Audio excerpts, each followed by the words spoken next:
NBC News is reporting that according to two sources close to the administration, President Trump worked the phones last night, calling allies outside of the White House to gauge a reaction to his S-hole comments. One source described the president's mood regarding the fallout and coverage of his comments as belligerent. Another source said that Trump sought insight about how the episode might resonate with his base. Few Republicans have publicly weighed in on the president's remarks. Senate Majority Leader Mitch McConnell hasn't commented yet. You heard House Speaker Paul Ryan say the remarks were unhelpful. Senator Jeff Flake was more forthcoming. He said the words used by the president as related to me directly following the meeting by those in attendance were not tough. They were abhorrent and repulsive. Can Republicans dig themselves out of another mess created by this president? It's hard to say, but this won't make it any easier. In another surprising revelation, NBC News reports tonight that during a March meeting with members of the Congressional Black Caucus, a member related to President Trump that potential welfare cuts would harm her constituents, not all of whom are black. The president replied, "Really? Then what are they?" Joining us now are Jason Johnson, politics editor at TheRoot.com and MSNBC contributor and an MSNBC contributor, and Charlie Sykes, the author of How the Right Lost Its Mind, and also an MSNBC contributor. Welcome to both of you. Thank you for being here. Thank you. Good to be here, Ali. Let me start with you, Jason. Where do you think we go from here if you're a Republican? Is this concept of getting your agenda forwarded more important than basic humanity? Because we saw this play out with the Roy Moore saga.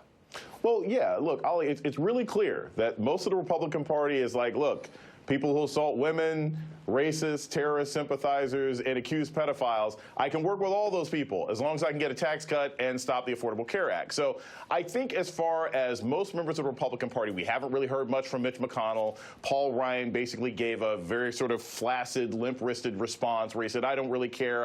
I think this is bad. I think this is terrible. But he didn't really condemn the president. Nothing's really good.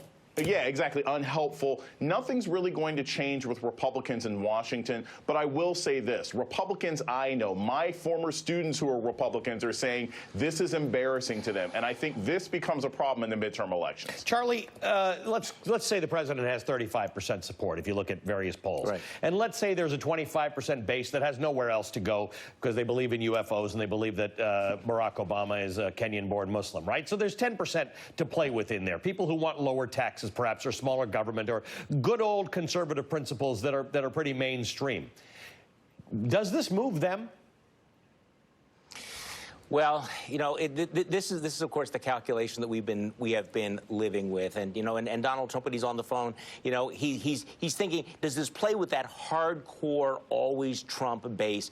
But there are a lot of people who just hold their nose and vote for Republicans because they're not the Democrats, and you know, look, this is the price that the Republicans are paying for going on with this constant defining of deviancy down, you know, the reaction of the Republicans is actually far more disheartening than the fact that Donald Trump's a racist. That is not breaking news. Donald Trump is right. Who he is. You know, it is the underwhelming response, their willingness to go along with this, or the assumption on the part of Republicans that, in fact, this is the way Republicans think. Look, Americans are fundamentally decent people. Most Republicans are fundamentally decent people.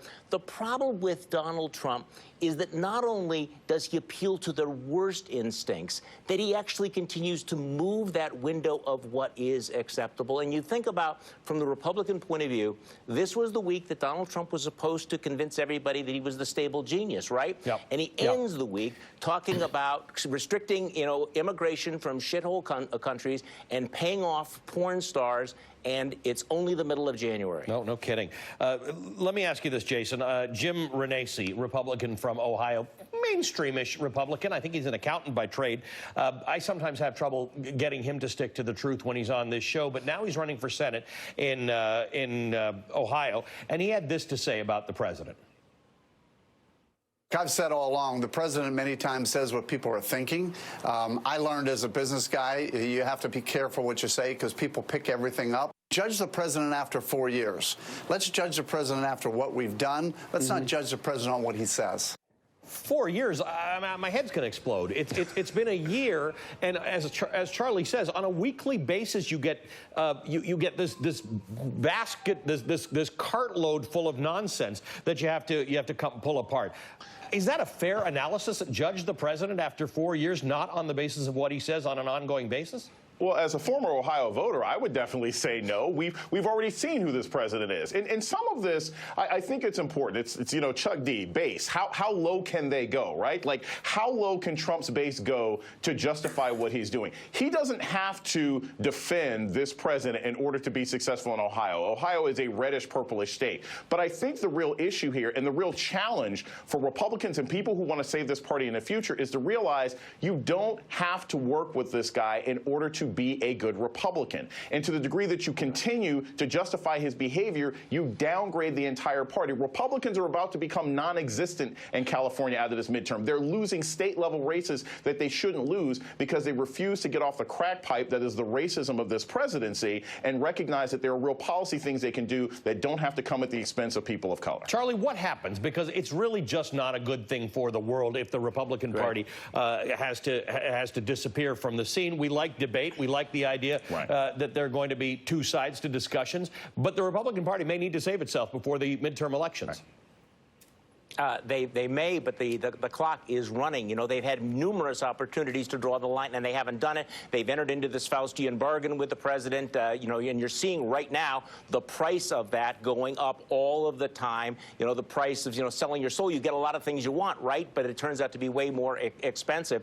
But I do think that analogy of California is absolutely correct. I mean, you're watching Republican candidates around the country. Martha McSally, who is the establishment candidate down in Arizona, twisting herself into pretzels to, you know, not condemn this sort of thing. They're embarrassing themselves. Now, there is this argument that Republicans are making that, look, you know, if you leave aside Donald Trump's tweets, he's actually delivering the conservative agenda. You know, you're hearing that from David Brooks. You hear that from guys like Hugh Hewitt all the time, that, you know what, conservatives ought to be happy with Donald Trump. What they're missing is the way that Donald Trump is poisoning the Republican Party, poisoning conservatives. Yes, they're getting some of the things they want, but for a generation, people are going to look at Republicans and say, you stood with Donald Trump. When Donald Trump was saying these things and acting this way, you stood with him, or you were complicit by your silence.